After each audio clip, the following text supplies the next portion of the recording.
¿Qué tema estamos tocando en esta última parte final del año? ¿Cuál es el tema que estamos tocando? El servicio a través de los dones y la eclesiología. Muchas gracias, mi hermano. El servicio, ¿cierto? ¿Alguien recuerda cuál es el lema que tenemos como creyentes respecto al servicio? Hoy no está la hermana Viviana, que fue el que le salvó hace 8 días, entonces acudan a otro.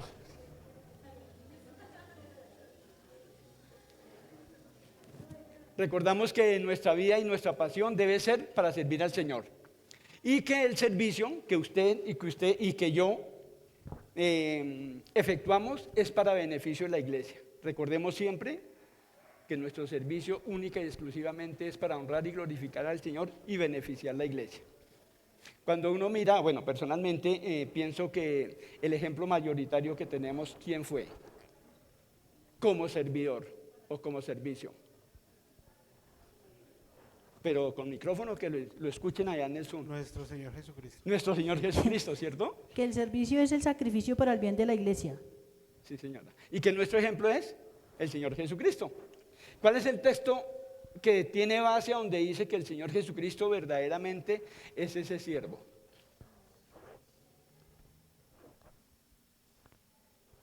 Mi hermano Jimmy, gracias. Y de que él no vino a servir, sino, ¿qué? ¿No vino a servir? Entonces leámoslo del texto, a ver, ¿cómo es?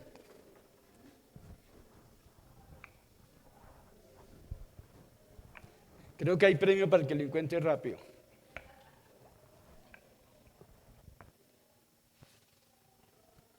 Y está en Marcos. Gracias. Dice, porque el Hijo del Hombre no vino para ser servido, sino para servir y para dar su vida en rescate por muchos. Muy bien, ¿cierto? Entonces nos damos cuenta cómo el Señor Jesucristo dejó esa pauta y esa, digamos, como ese escalafón para nosotros que debemos servir. Y estar dispuestos hasta dar la vida. Él la dio por usted y la dio por mí. Entonces nosotros estaríamos dispuestos también a eso. En bien de la iglesia. Pero después uno sigue mirando la Biblia y encuentro yo a una persona también que fue modelo para el servicio, como fue el apóstol Pablo. Y todos recordamos cómo fue ese encuentro con el Señor. E inmediatamente él fue a hacer lo que le hizo el Señor. La pregunta que le hizo es, ¿qué quiere que haga el Señor? Y el Señor le dijo puntualmente lo que va a hacer. Y comenzó. Hoy el Señor nos da la oportunidad y nos premia con la visita de nuestro pastor Daniel Min. Para mí, Raúl Florian, es un ejemplo de servicio. Me agrada que esté en este tiempo, que nos pueda ayudar en esto del servicio. Entonces, a los que no lo conocen, te presento al pastor Daniel. Va a tener la oportunidad en este momento de presentarse él y su familia, para que alguno de ustedes que no lo conocen, lo conozcamos un poquito más. ¿Listo? Buenos días, iglesia.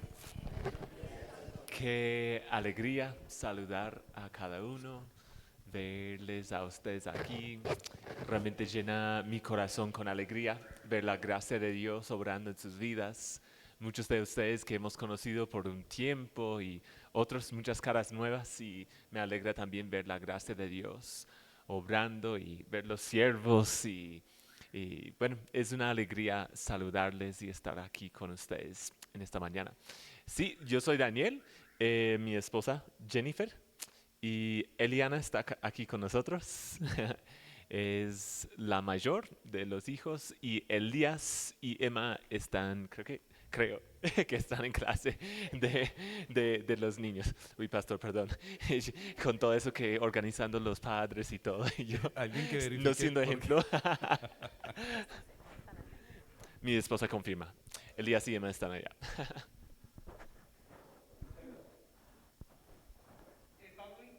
Encuentro con el Señor. Cuando nosotros miramos Camino al Gozo, los que ya lo han hecho, recuerdan que hay algo bien importante, cómo es que nosotros podemos dar testimonio, ¿cierto? Y ese testimonio es el quién era, el cómo fue ese cambio y qué soy ahora. Entonces quisiera que el pastor Daniel nos comentara acerca de ese pasado, cómo fue ese día que conoció al Señor y qué es el ahora. Bueno, aquí no vamos a ser tan dogmáticos porque en Camino al Gozo dice que tenemos 1 minuto y 36 segundos para hacerlo, ¿no? Mirando cómo Pablo en capítulo 9 primero da su testimonio, luego más adelante da otro y cada vez se va condensando. Entonces queremos escuchar, pastor, cómo fue que su merced fue rescatado allá de donde andaba, como andábamos todos. Por un tiempo yo pensé, yo escuchaba testimonios de los demás y pensé, el rescate de Dios ha sido glorioso en sus vidas, pero yo normal, regular, o sea, yo fui un niño bueno y por mucho tiempo en mi arrogancia e ignorancia no entendía ni tampoco la grandeza de rescate de Dios en mi vida.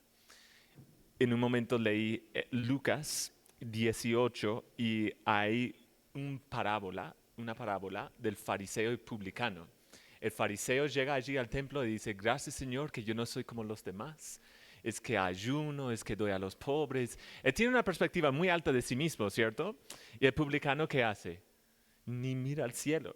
Y pide perdón de Dios, reconoce. Y lo chocante en ese momento es que creo que todos que escuchaban a Jesús pensaba, pues el fariseo es más cerca a Dios porque ayunaba, daba, hacía muchas buenas cosas. Y a pesar de que el publicano está arrepentido, ha hecho muchas cosas malas, seguramente Dios lo va a rechazar. Pero increíblemente, Dios dice, es el opuesto. Es que por esa persona, por su arrepentimiento, esa persona es la persona que va reconciliado con Dios, mientras que el orgulloso, no. Y después leía versículos que Dios resiste el soberbio, el orgulloso. Y me daba cuenta, ¿quién puede llegar a Dios si Él nos resiste? Es pura gracia cuando alguien llega. Y yo vi la arrogancia de mi corazón de pensar, yo soy buena persona. Pues el rescate de los demás es grande, pero yo no, porque Dios casi no tuvo que hacer nada para rescatarme a mí porque era tan bueno. Y pensé, ese tipo de arrogancia es lo que condena fariseos en todas partes al infierno porque creen en sus propias obras de la forma cristiana. Y me daba cuenta que la misericordia de Dios fue grande hacia uno que era orgulloso. Y me rescató, me hizo entender que mi pecado de ese orgullo en muchos momentos era más ofensivo de esas otras personas que vi. Y vi que Dios me rescató cuando era joven, pero Dios obró entendiendo el Evangelio, la gravedad de mi pecado. Y, y Dios empezó a cambiar mi vida en muchos aspectos, cambiándome de una persona que quería vivir como ese fariseo, vivir como todo arreglado desde afuera, pero de adentro no. Y Dios, después de rescatarme, empezó a cambiar cosas desde adentro, dándome un deseo de vivir una vida de integridad que agradaba a Él, de amarle a Él, servirle en humildad. Qué pena. Gracias, pastor. Creo que todos, bueno, la mayoría, y hemos tenido un proceso muy similar de a dónde nos sacó el Señor y qué quiere de nosotros, ¿cierto? Y llegamos a una iglesia. Pastor, usted llegó a una iglesia. Yo me imagino que llegó a una iglesia. Esa es la conducción que debemos hacer siempre. La persona nace de nuevo, conoce el Evangelio y hay que invitarla a que se congregue. ¿Cuánto? Perdón un momentico. Si de pronto algún hermano, alguna hermana en un momento tiene alguna pregunta que hacer, no pierda esa oportunidad, levanta su mano, uno de los hermanos le presta el micrófono y le vamos a hacer preguntas puntuales. ¿Listo? O sea, no es solamente aquí que estemos hablando nosotros, sino ustedes también. Llegó a una iglesia y comenzó a estar sentado. ¿Cuándo y cómo fue el proceso para entender y comprender que el Señor no lo salvó para tenerlo sentado en una iglesia, como quizás muchos pensamos. Sí, quizás mi experiencia fue diferente que algunos, porque yo desde niño yo estuve en la iglesia, mis padres me llevaban a la iglesia, nunca faltábamos a la iglesia. Quizás por eso también, pues por mi pecado, cultivaba, salud, cultivaba en mi corazón esa arrogancia, que yo siempre estaba en la iglesia. Y para mí, pues también el liderazgo en algún momento me colocaba en lugares de liderazgo, servicio, pero la motivación no era mm, buscar que Cristo fuera glorificado, sino buscar una reputación mía o mantener una identidad mío. Y eso no es el verdadero servicio. O sea, en eso uno es raro que torcido puede ser el corazón de uno, ¿cierto? Buscando servir, pero por uno mismo. Incluso va a servir. El servicio es que uno va sirviendo a otro, pero servía a mí mismo a través de eso. Pero también, como les decía, que Cristo empezó a destruir esas ideas de que yo era bueno y mirar mi reputación y, y, y hacer lo que solo Él puede hacer, en dar una pasión y un deseo, también gozo en servir porque quiero que Él sea conocido y alabado. Entonces eso fue un proceso raro que quizás desde afuera no veía tanta diferencia, porque me colocaba en lugares de servicio, aun cuando mi corazón no estuvo bien, porque era tan bueno, tan falso que ellos no notaban eso. Pero y quizás no cambió los lugares de servicio, pero mi corazón totalmente. Y creo que frente a Dios llegó a ser algo no rechazado como el servicio de los fariseos, sino algo agradable a Él. Y en el proceso y alguien hacía una pregunta, ya mi hermano Víctor, ¿cómo servir y servir mal, cierto? Entonces, esa es una buena óptica. Hay veces estamos haciendo las cosas, pero no la estamos haciendo con el propósito, ni el objetivo, ni la razón. La pregunta siguiente antes de darle Ali. En el pastor es fácil el llamado porque, bueno, está más cerquita a Dios, ¿no? Dicen algunos, ¿cierto? Pero viene la parte complementaria que también, porque estamos hablando de siervos, pero estamos hablando también de siervas, ¿cierto? Al servicio. Por eso también es importante conocer el testimonio de la esposa del pastor, de todo esto, de las mismas preguntas, cómo ha sido ese proceso de tu conversión, de tu llamado, si ha sido fácil ser esposa del pastor, bueno, porque es necesario, ¿no? A veces el foco, y tristemente a veces son las anónimas, ¿no? De la vida del pastor, son las esposas. Son fundamentales para el ministerio nuestro, de verdad que es algo fundamental. Entonces, antes de pasar a las preguntas, me gustaría, o nos gustaría conocer ese tema para las siervas. Ok, pues yo me casé con un niño juicioso y yo era realmente el opuesto total. Yo era una niña, uy, Dios me dio un carácter fuerte, pero Dios me lo dio. Es parte de mi personalidad.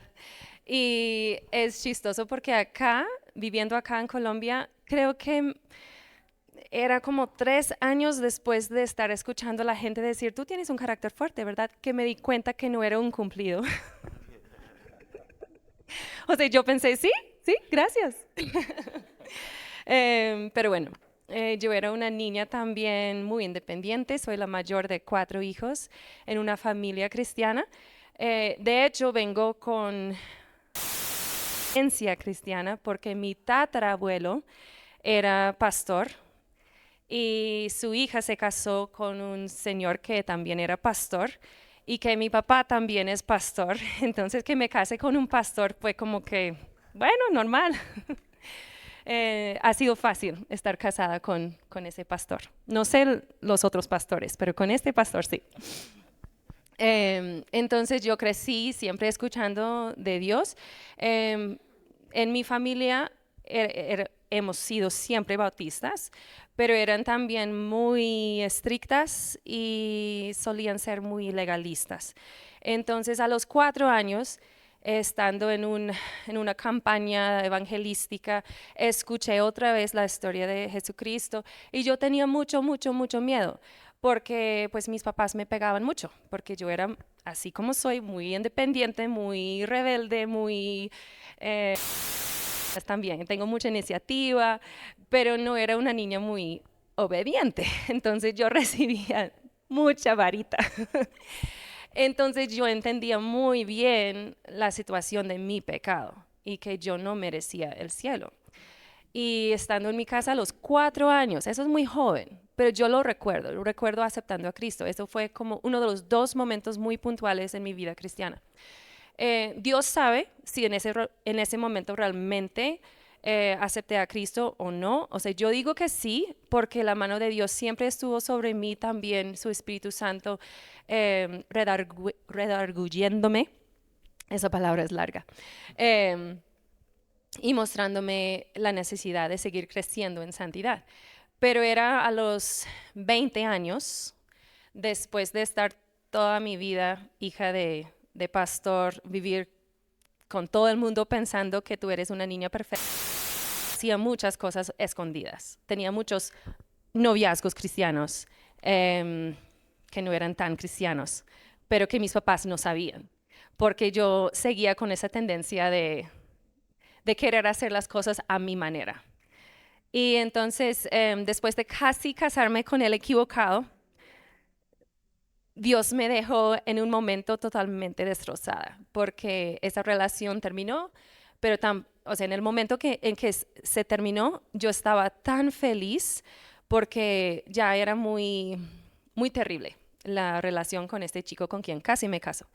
Pero yo recuerdo en ese momento estando llorando y diciéndole a Dios, ya no puedo más con eso. O sea, yo sigo tratando de averiguar cuál es tu plan para mi vida. Yo sigo tratando de manipular las cosas para que un día te pueda servir en misiones, porque quería ser misionera. Pero yo decía, pero siempre cuando yo busco planear y yo busco hacer, termino en un desastre total. Y fue en ese momento que realmente le dije al Señor, toma mi vida, porque no puedo más, no puedo. Y yo sé que es solo tú. Y después de eso, pasé unos años sin novio. Y mi familia empezó a preocuparse por mí, porque Jenny siempre había tenido un novio, entonces por un rato no tenía novio. Y yo les decía, no, es que ya cambié de opinión, o sea, ya no voy buscando yo el chico, sino que yo confío plenamente que Dios me lo va a traer. Y no va a ser yo la que hago la iniciativa, no voy a llamar a un chico, no voy a empezar una conversación con un chico, no. Si hay un gusto, lo voy a mantener acá, callado. Y fue ahí cuando Dios empezó a obrar en la vida de él, que éramos conocidos, pero no nos conocíamos muy bien. Y él empezó a mandarme correos electrónicos, porque eso fue hace años. Y ahí empezó nuestra relación. Y yo sabía desde el primer correo electrónico que él era el hombre para mi vida, porque pues él empezó la relación. Ha sido fácil estar casada con él, porque aunque él dice que es un pecador terrible, también es casi perfecto. Entonces, bueno, no sé si cubrí todas las preguntas o si hay. Perfecto. Ahí hablaste algo, una palabra que dijiste llamado, ¿no? Que es el tema y bueno, gracias de verdad por sus vidas y por su testimonio. Creo que ya podríamos proceder a preguntas, a dar el espacio a preguntas. Víctor.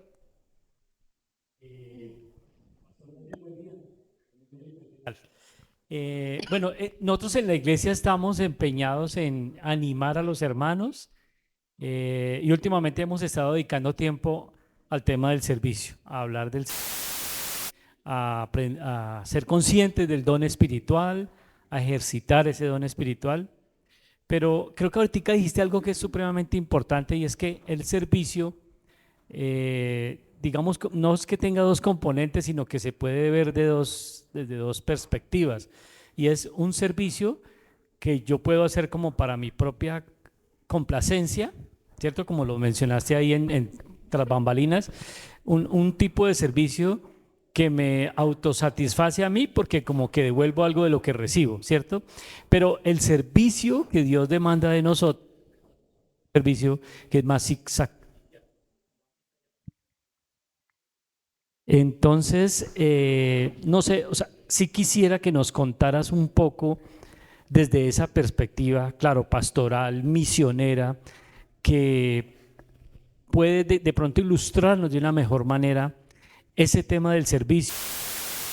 Claro, todos somos llamados a servir, pero si no hacemos ese servicio realmente para la gloria de Dios, voy a terminar haciendo un tipo de servicio que me autocomplace y que se acomoda como a mi molde para quedar bien con la iglesia. Es decir, yo quiero que seamos conscientes de eso porque podemos estar cayendo en ese error si no entendemos el servicio desde la perspectiva totalmente bíblica. ¿Sí? ¿Se entendió? Creo que sí, gracias mi hermano. Pues bueno, esta mañana voy a tener el privilegio de enseñar sobre Juan el Bautista y creo que esa va a ser la respuesta más completa. Pero lo que ustedes mencionaron, que están memorizando, viendo ese versículo en Marcos 10:45, el Hijo del Hombre no vino para ser servido, sino para servir. ¿Y qué? Y para dar su vida en rescate por muchos. Lo que implicaba eso humildad completo, que Él está dispuesto a sacrificar todo lo que es. Eso no fue algo prestigioso estar en la cruz, estuvo desnudo, estaba abandonado y creo que eso es el verdadero servicio, el ejemplo de Cristo mismo, que es lo que mi hermano dice también, que puede haber una competencia. A veces vemos servicio como algo que me sirve a mí, que yo llegue a ser más grande, pero el verdadero servicio en ese mismo versículo del ejemplo más grande habla de un momento en que, ¿qué es lo que él ganaba? Fue rechazado, abandonado por el Padre. Dios mío, ¿por qué me has abandonado? Ira de Dios contra pecado, abandonado por todos, no llegaba a él como, uy, qué tan grande en ese momento, lo traicionaron, lo abandonaron, fue burla.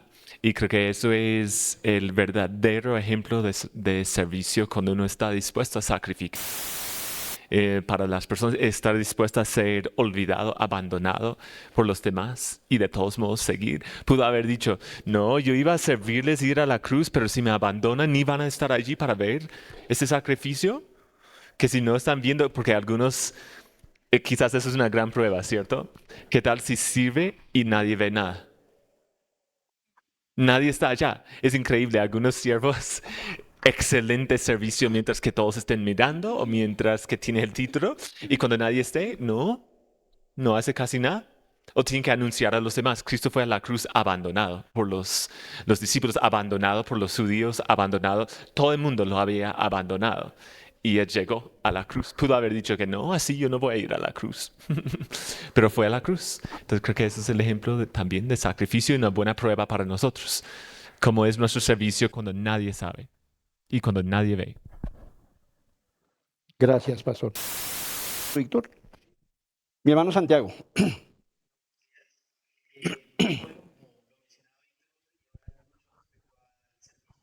Dones y ministerios.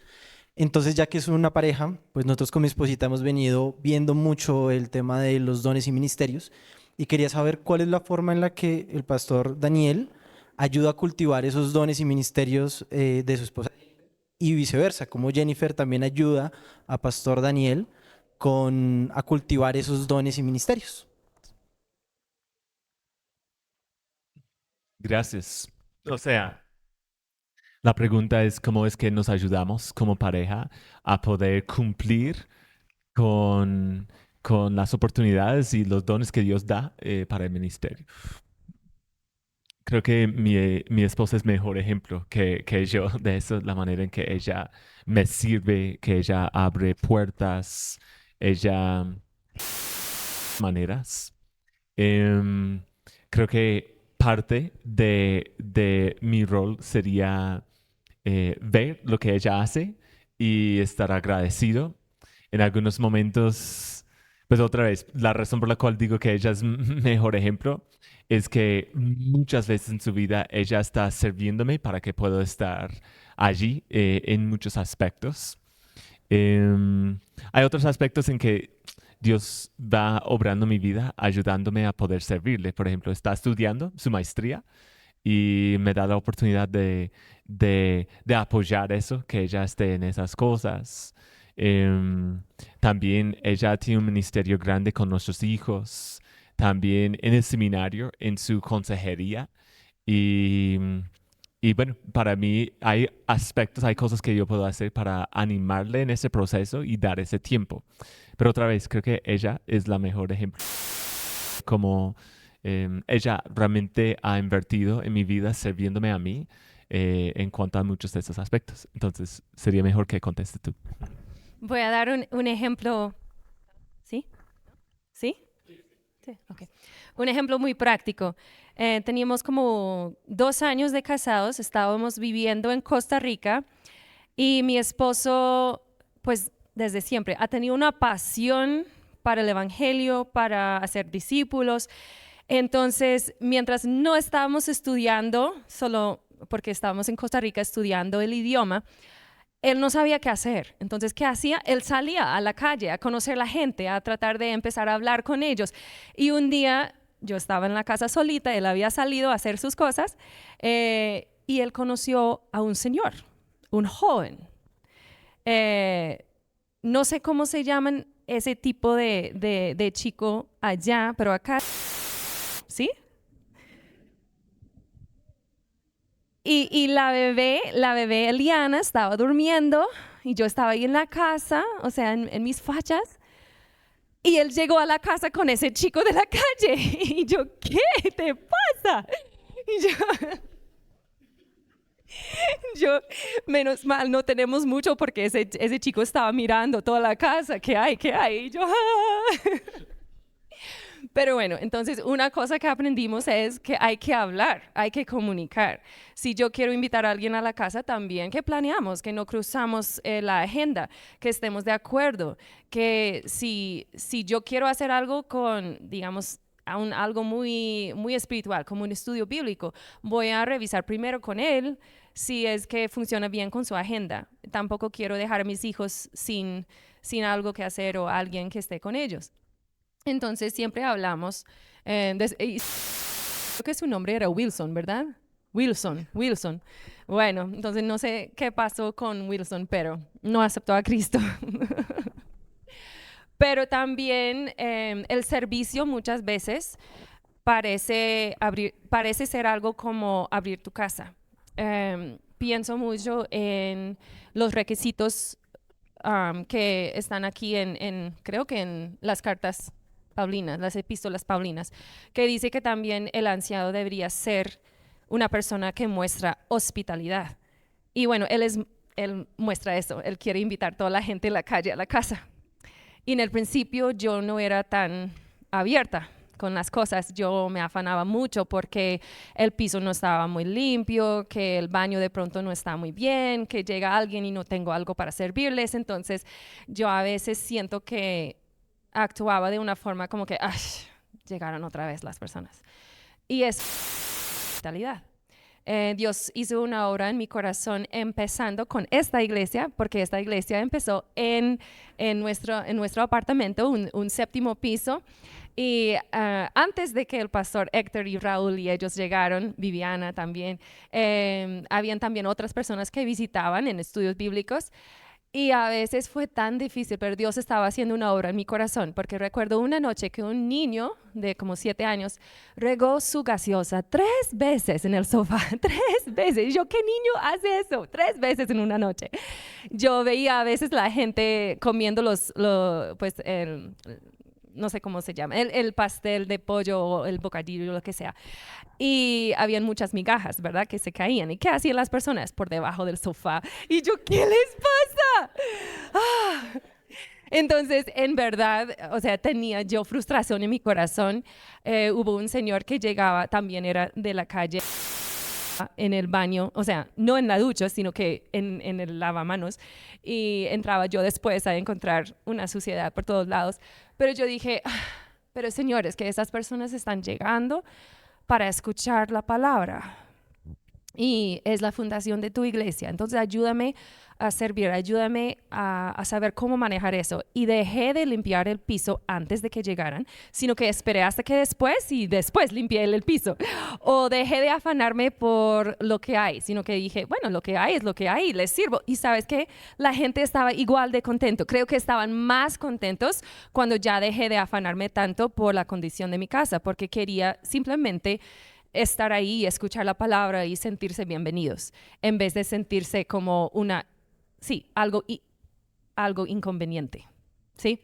Entonces, Dios hizo una obra muy grande en mi corazón en cuanto a eso. Y creo que hoy en día hemos cambiado un poco, porque ahora él a veces quiere llegar a la casa y estar solo con familia y no tener visitas. Y yo tengo a mis vecinas ahí en la casa que no importa si hay ropa para lavar o cosas desordenadas. Y yo digo, wow, Dios ha hecho una obra grande en mi vida, porque veo que realmente las personas son mucho más, eternamente más importantes que las cosas. Y gracias por aclarar que eso fue antes de que llegáramos nosotros. O sea, no fue Pastor Héctor que hace. Yo pensé en otra cosita más, Santiago, que algo que vamos aprendiendo, nuestros dones son muy diferentes. No sé si los de ustedes que están aquí casados, si sus dones son iguales que la otra persona, pero las nuestras son casi lo opuesto. En todo. Y una manera de servirnos ha sido, en vez de tener esos conflictos que en el principio del matrimonio, ella veía una situación así y yo casi lo opuesto. Y en el principio como equivocada, tiene que ser así. Y después con tiempo Dios nos mostraba, nosotros podemos servir a la gente mejor valorando la perspectiva. Y yo reconozco, ella tiene otros dones que hace que ella ve, por la gracia de Dios, la situación de otra manera, y servirle y ser sabio sería escucharlo y reconocer que no tengo una perspectiva completa de la situación y me sirve escucharla y valorar su perspectiva en vez de decir que eso es diferente que mi perspectiva, entonces está mal. Entonces los dos hemos ido aprendiendo en cosas.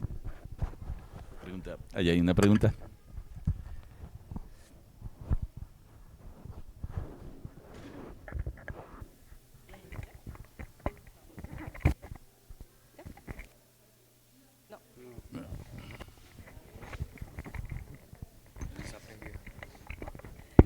Gracias. Yo creo que algo importante que nos pasa a nosotros, que de pronto ya hemos servido, y es el tema del carácter y sobre todo la humildad. Cuando nosotros empezamos de pronto en algún ministerio, yo creo que eso es lo que más nos falta, humildad. Y la palabra del Señor nos enseña que los dones son para la edificación del cuerpo de Cristo. Y los que de pronto ya llevamos algún tiempo en los caminos del Señor, cada vez entendemos más el tema de la humildad. Cuando yo empecé no comprendía más, y cada vez tengo que doblegar más mi servicio para entender cómo relaciono el carácter humilde del Señor con lo que yo debo hacer. Pero me gustaría más, pastor, que nos diera esa exhortación, sobre todo para los jóvenes, que es los que nosotros estamos también edificando y preparando. Pero hoy nuestros jóvenes, por el mismo contexto, ellos, es muy difícil interactuar con ellos, o de pronto guiarlos a ellos a que si tienen, porque uno puede reconocer el don en el joven, en el hermano, pero es como ese mensaje más para el joven, porque finalmente nosotros estamos menguando y ellos están comenzando a ser más relevantes en la iglesia, y ellos son los que tienen que afectar a la sociedad. Entonces, ese carácter de humildad para ser enseñables. Creo que ahí mencionas otra vez Juan el Bautista, con eso de que tiene que crecer, nosotros menguar. Y creo que sería mirar a Cristo. Filipenses 2, de la humildad de Cristo, bajando del cielo, la canción de Cristo de Pablo, y quizás Juan 13, que Cristo sirve lavando los pies de los discípulos. Y creo que ese sería mejor comentario sobre esas preguntas y asombrarnos de quién es Cristo. Y al final de Juan 13, él dice que si yo siendo tu maestro he servido, ustedes también. Sí, me hizo pensar en 1 Corintios 4:7, que dice, ¿quién te distingue? Perdón, es la Nueva Versión Internacional. ¿Quién te distingue de los demás? ¿Quién tienes que no hayas recibido? Y si lo recibiste, ¿por qué presumes como si no te lo hubieran dado? Y yo pienso mucho en eso, que Dios nos ha dado estos dones. Y bueno, hay una tendencia, ¿verdad?, en unas iglesias de no hablar de los dones, porque pues eso es algo muy carismático, o eso se puede hacer que todos se llenen con orgullo, pero Dios sí nos dio dones y deberíamos averiguar cuáles son y cómo usarlos y ser parte activa del cuerpo de Cristo. Digo que para los jóvenes a veces hay que tener paciencia, que necesitan pasar por más cosas en su vida para realmente entender lo que Dios les ha dado. Pienso en la soberbia que había en mi corazón antes de que Dios me dejara así tan destrozada. Y pienso que a veces es necesario un golpe así en la vida de un joven, pero no lo puedo manipular yo, sino que tiene que ser el Espíritu Santo. Qué bendición. Y sí, gracias por la respuesta. Estaba pensando en la diversidad de dones aún en el matrimonio. Es una perspectiva que a veces no pensamos, ¿no? Posible, o de pronto podemos pensar, bueno, como pareja tenemos que tener los mismos dones, ¿cierto? Si tengo enseñanza tendré que buscar una compañera Pero esa perspectiva es muy interesante, que también fortalece, ¿no? Fortalece el trabajo como pareja, el trabajo ministerial, y algo para pensar. De verdad que me llamaba la atención eso. Diversidad de dones aún en la relación matrimonial, también para estar pensando, los que no se han casado también estar pensando en eso, ¿no? En ese tema para fortalecer el servicio al Señor, obviamente la iglesia, pero el servicio al Señor. Estaba pensando en ese tema ahora. Gracias. Pastor Daniel, una pregunta. Quizá hay algunas personas de la iglesia que están pensando en ser misioneros también como ustedes, ¿cierto? Y que se lo quieren tomar en serio. Yo quería preguntarle que nos cuente un poco cómo le ha hecho entender a sus hijos, porque, por ejemplo, es cierto, su niña Emma ya está grande, ya entienden las cosas. ¿Cómo interactúan ustedes con ellos haciéndoles ver? Porque ellos pueden preguntar, bueno, ¿por qué nos movemos tanto de un lado a otro? Yo debería estar allá con mis abuelos, con mis tíos. ¿Cómo los contagian a ellos y les explican que es parte de su trabajo de amor al Señor, de su obra misionera, para que ellos también se enamoren de eso y no se vuelva un obstáculo los hijos, sino sean pues parte de la ayuda en ese trabajo misionero? Voy a dar unos ejemplos. Hace como un año llegó el señor vecino al lado de nosotros y él solo viene una vez cada 6 meses, o sea, casi no vive ahí. Viene para podar su jardín, pero lo hemos conocido, hemos hablado con él y Emma estuvo muy preocupada por él porque ella decía, él no es cristiano, ¿verdad? Él es católico. Y yo sí. Y un día él llegó y tocó en la puerta, dijo, ya me voy, pero mira, les entrego. Y él nos regaló unas moras que estaban creciendo ahí, o sea, era casi una jungla su jardín. Y él nos regaló las moras y Emma dijo, espera. Y ella fue corriendo a su cuarto y trajo una de esas Biblias pequeñas que regalan los Gedeones. Y ella se lo regaló.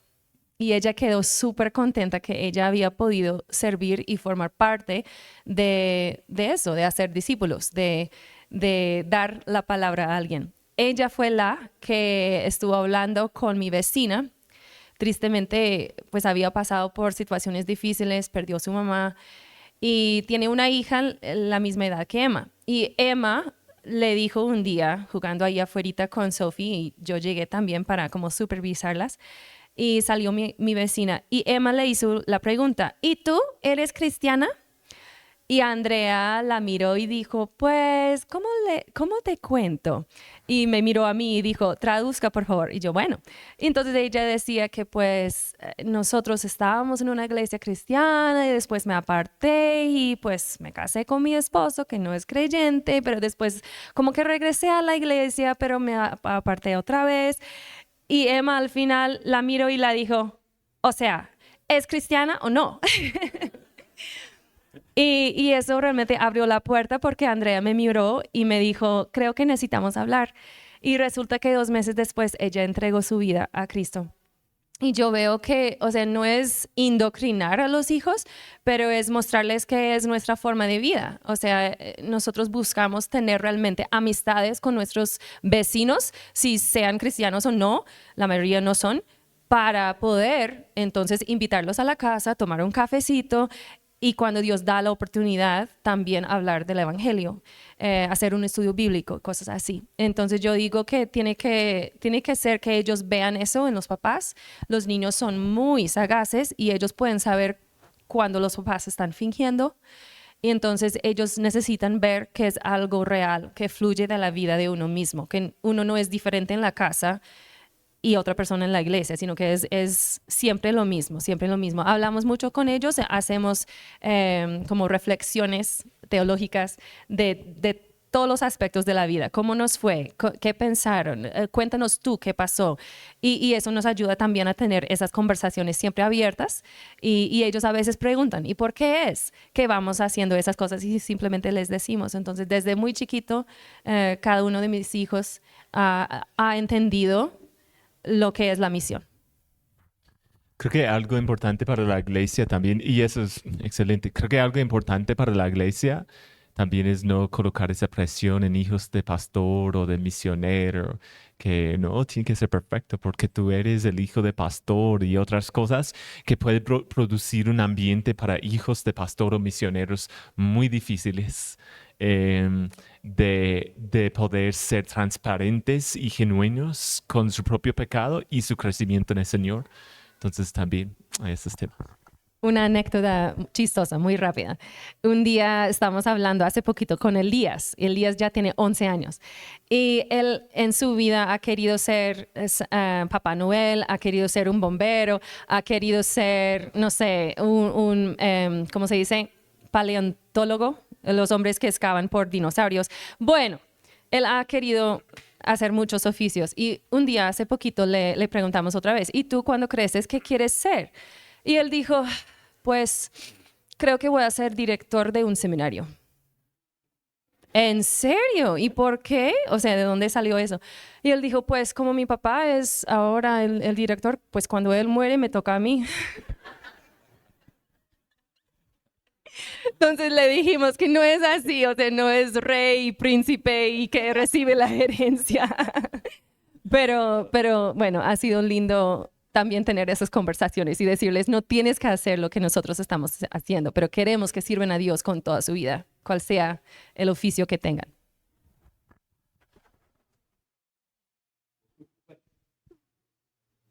Creo que es importante eso de el ejemplo en casa, no solamente para los misioneros, sino nosotros como padres con nuestros hijos. Ellos van a salir a misiones. La iglesia está yendo a otro país. Y los estamos formando para enfrentar el mundo. Entonces, nuestro testimonio como padres, nuestro comportamiento como padres es importante. Creo que para terminar, se nos fue el tiempo. Creo que quedan como 4 minutos, pastor. Bien, de todas maneras, si hay preguntas, recordemos que hay un tiempo de comunión. Sí. Entonces, acerquen. El director del seminario, de la facultad donde estábamos nosotros, decía expriman a estas personas. Entonces, expriman, ¿cierto? Pregunten, relaciónense con ellos en el tiempo de comunión. De pronto hay preguntas que a veces no hacen de manera pública. De pronto se van a acercar y el tiempo de comunión también va a ser un buen tiempo para acercarse a ellos y poderles hacer preguntas e inquietudes que ustedes tengan. Mi hermano Raúl. Sí, muchas gracias. Pastor, ¿cómo fue el proceso para llegar a Colombia? ¿Cómo, cuándo? Y listo. Hay personas que no conocen la historia. Nosotros este mes estamos cumpliendo años como iglesia. Entonces es bueno conocer nuestra historia.